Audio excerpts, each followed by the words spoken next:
वहां भी हमको 13 एमएलए चाहिए। हमको बिल्कुल फोकस्ड काम करना है कि कैसे हमको 13 एमएलए वहां जिताना है। आगे आने वाले समय में हम लोग को मजबूती से उत्तर प्रदेश में चुनाव लड़ना है और 13 सीट जीतने का लक्ष्य पर काम करना।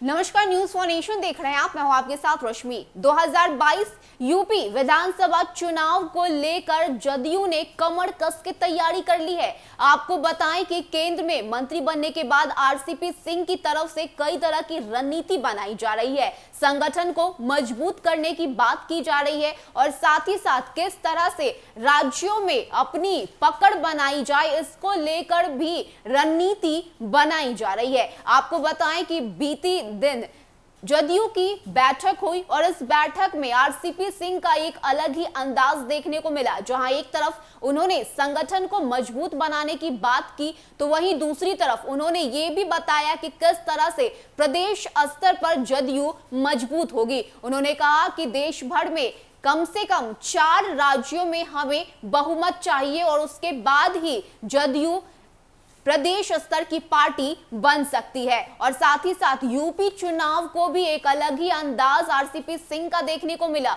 उन्होंने कहा कि हमें किसी की भी जरूरत नहीं है, जदयू को चाहिए कि वह अपने दम पर चुनाव लड़े और अपने दम पर जीत हासिल करे। तो कई तरह की रणनीति और कई तरह की प्लानिंग आरसीपी सिंह की तरफ से की जा रही है। लेकिन इस बीच जदयू की हुई बैठक में क्या कुछ आरसीपी सिंह ने कहा, किस तरह से उन्होंने अपने कार्यकर्ताओं और नेताओं में जोश भरे हैं और साथ ही साथ यूपी चुनाव को लेकर उनकी क्या कुछ प्लानिंग है, क्या कुछ रणनीति है, किस तरह से संगठन को मजबूत करने की बात उनकी तरफ से की गई है, आप इस पूरे वीडियो को देखिए।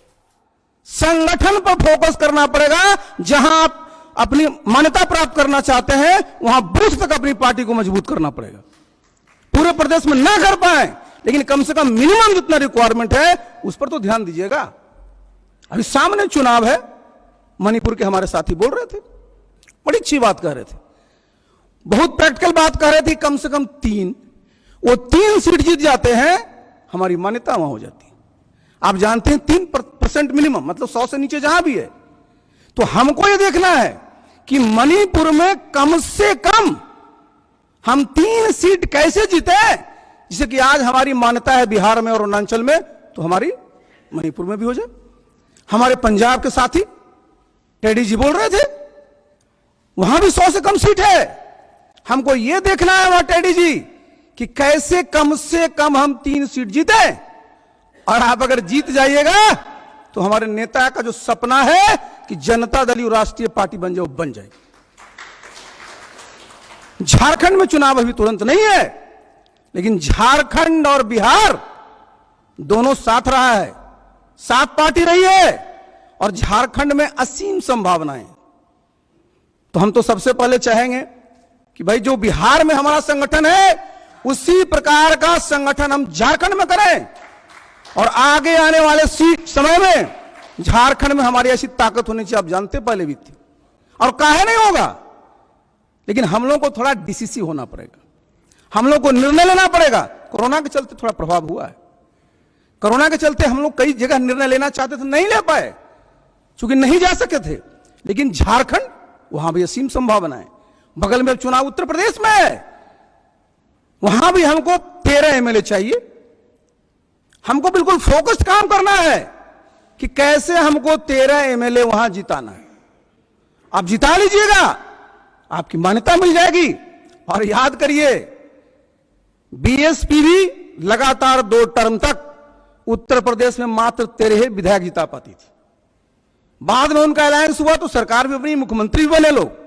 उत्तर प्रदेश के हमारे साथी हैं, बहुत संभावनाएं हैं। त्यागी जी एक बात ठीक कह रहे थे, 2017 में हम लोग चुनाव नहीं लड़े, बड़ी भारी गलती हुई थी। लेकिन चलिए, वो तो इतिहास हो गया।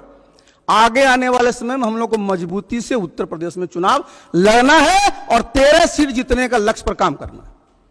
हमारे दयानंद जी हैं बैठे हुए दिल्ली में भी, वहां पर भी हम कम से कम 3 अगर विधायक जीत लेंगे, हमारा काम हो जाएगा।